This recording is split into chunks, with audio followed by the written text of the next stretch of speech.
What's going on, guys and girls? How you doing there? It's GR100 once again, and I want to show you one of the builds that has also returned in glorious firepower to the PTR and will be in season 12 as well, and it's extremely powerful. The buffs is fucking crazy, and this is Sunwuko's Fire Bells build. It was actually quite powerful ages ago, and then it has made a slight return around season 6, I believe.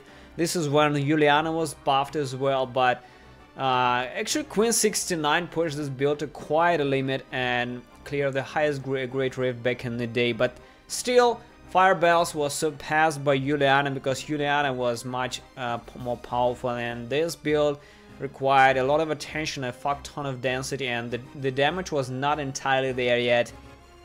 But it was buffed like shit and current PTR, and I will explain what exactly happened and why is it extremely powerful right now. So first of all, a couple of things changed to the old setup. First of all, Sunwuko's soul and the monkey kiss grab set.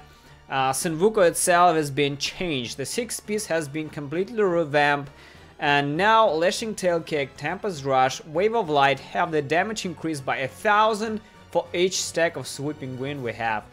And with the Vengeful Wind as well as Sweeping Wind itself, we have 10 stacks all the fucking time there.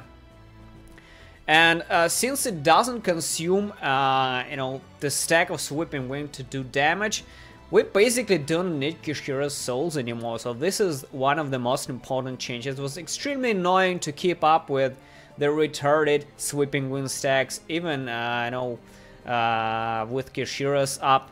So they just got rid of this, and it's an extremely good change in my opinion. Another thing that has changed is the Tempest, the Incensed Torch of the Grand Temple has been greatly buffed like crazy, like from 40% to 550. It's ridiculous amount of buff. It's like more than 10 times the increased damage here, and it basically makes the build insanely powerful. So another thing that have also changed for the build is now we're using the Spirit Guard. So Spirit Guards has also been buffed, and now we're using actually the generator for this build to get more damage reduction out of it. You know, in the past, in the previous version of the build, we actually used Convention of the Elements, Unity, as well as Cinder Cord in the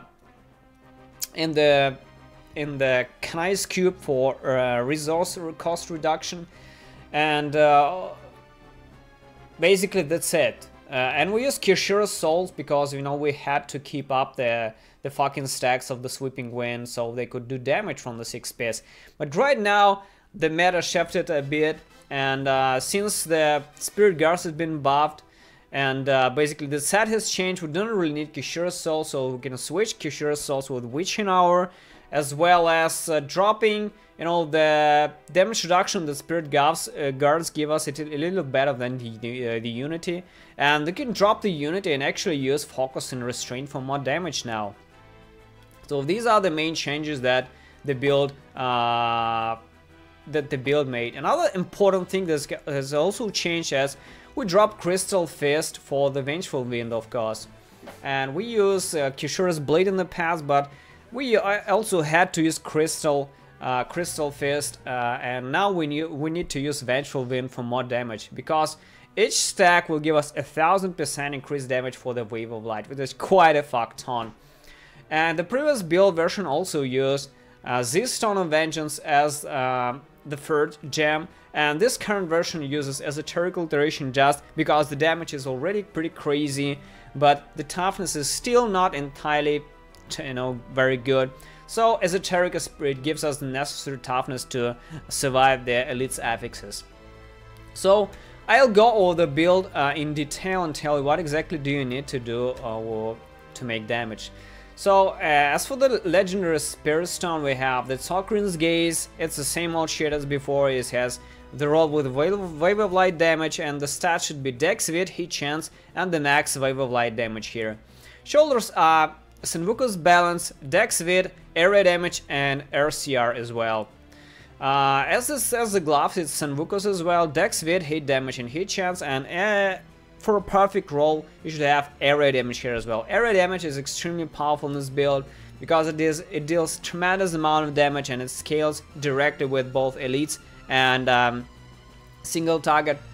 So you know there's no specific item in this setup which does increase damage to single target. So we do the same amount of damage to single target as we do to the trash mob. That's why we just need to lure elites to trash packs and melt them there. We cannot really effectively kill single target very good. That's why we have to lure elites into trash packs. The chest is Dex with Life. The Sunwuko's leggings is Dex with All Res. The boots are Chris boots, and this gives us 2 Mystic Allies for our spirit regeneration with this. The rolls are Dex Vit, All Res, and Wave of Light damage. The build, like I said, is the Witching Hour now. Is Dex Vit, attack speed, and hit damage, of course. The Pinter's price is unchanged in the patch, is Fire, Dex Vit, hit chance there. The rings are Focus and Restrain, and the perfect ring will be like damage range, hit damage and hit chance, or area damage, hit damage and hit chance, or Dex, hit damage and hit chance. It doesn't really matter, just max damage, don't care about anything else. We also have Sunwuko's Shines here, and the perfect Sunwuko Shines will be Fire, hit damage and hit chance as well.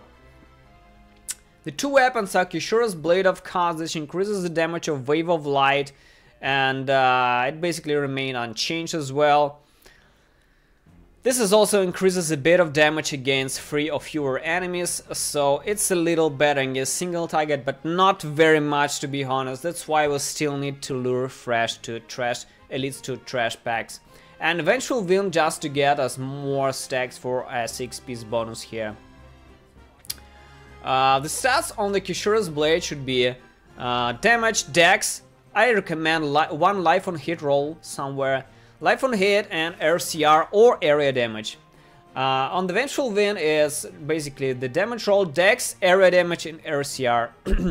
We don't really need cooldown reduction simply because we do not run Epiphany Desert Shroud here nor the Ascension here. So the only cooldown reduction we need is towards the Mystic Alley, and when we crash Mystic Alley we basically recover our spirit here. So this is like the only thing that we need cooldown for, and it's not very important at all. I don't have cooldown anywhere, I guess. Yeah, I don't have cooldown. So for the gems, as you can see, I have the RCR gem here, the Topaz in the helm, just All Res diamonds here in the chest and the pants. For the legendary gems, like I said, Esoteric Alteration, Bane of the Trap and Bane of the Stricken to kill this single target effectively. For the cube we have the buffed Incense Torch of the Grand Temple to do ridiculous amount of damage. Spirit Guards because we have the generator on the right button here to proc this damage reduction. And Ring of Royal Grandeur so that it will be possible to drop the helm here and use Tok'ra Gaze, but we have to use Sunwuko Shine instead. So for the skills, on the left button is Wave of Light, Explosive Light, our main damage dealer. On the right button is the generator to proc Focus and Restrain, as well as proc our Spirit Guards, as well as generate some Spirit as well. This is Crippling Wave Tsunami. It's a very good generator simply because it freezes the enemies as well, reduces the attack speed and reduces the movement speed as well, so it's just a massive debuff. On the first button is Mantra of Salvation Agility, just the dodge chance and boosted toughness, which you would really need to move around the rift. Blinding Strike, Blinding Speed, another boost for the dodge chance, dodge stacking like crazy here. Sweeping Wind, Inner Storm, basically for the damage for the 6-piece bonus and for spirit regeneration as well. This is pretty mandatory, you can't get away without it. Mystic Ally, Air Ally also for spirit regen, and that's it. We get 2 of this with the Crutus boots here. As for the passive, Seize the Initiative is a massive attack speed boost and it's just for the damage there. Guardian's Path is for that toughness boost as well. Beacon of Ether, just a very strong cooldown to help us with the Mystic Ally cooldown. It's pretty good to have. Harmony, just the fucking toughness and all res. And another thing that you can drop is you can drop Harmony for the Exalted Soul, or for the Unity. Exalted Soul will give you a lot of spirit and a more spirit regen, and Unity will just give you 10% more toughness, and we have two. We have the mantra, yeah, we can actually 15% more damage. Since we have the mantra and we have two mysticality, it will be 15% more damage. It will be quite crazy. Just look for my damage here when I get this. See, it's 3.4. So if you're not dying, I will really recommend Unity here instead. It's pretty good. But Harmony is good for the damage reduction and for the boosted toughness here as well. So pretty much it, guys. Like I said, now the old build is still viable. I've seen very high clears here with the old build here. Let me check. There was a guy with very low paragon and he cleared it entirely with the old build. As you can see, that's absolutely entirely the old build. Sunwuko, a lot of cooldown reduction, area damage, and that's it. And the old build also uses Epiphany Desert Shroud. So basically the difference between the old setup and the new setup is, in the new setup you need to stack area damage and RCR, and the old build you need to stack cooldown reduction and area damage, so you don't need RCR. It's pretty much very close, almost the same. So the old build is still viable. It's just I think that the new version of the build does a little more damage, because we are basically using Focus and Restrain, 125% damage increase, instead of the Conviction of the Elements, which is around 30, like 25 to 30% across the Rift. So this setup does simply more damage than the old one. So this is it, guys. Thanks for watching and see you soon in the next video.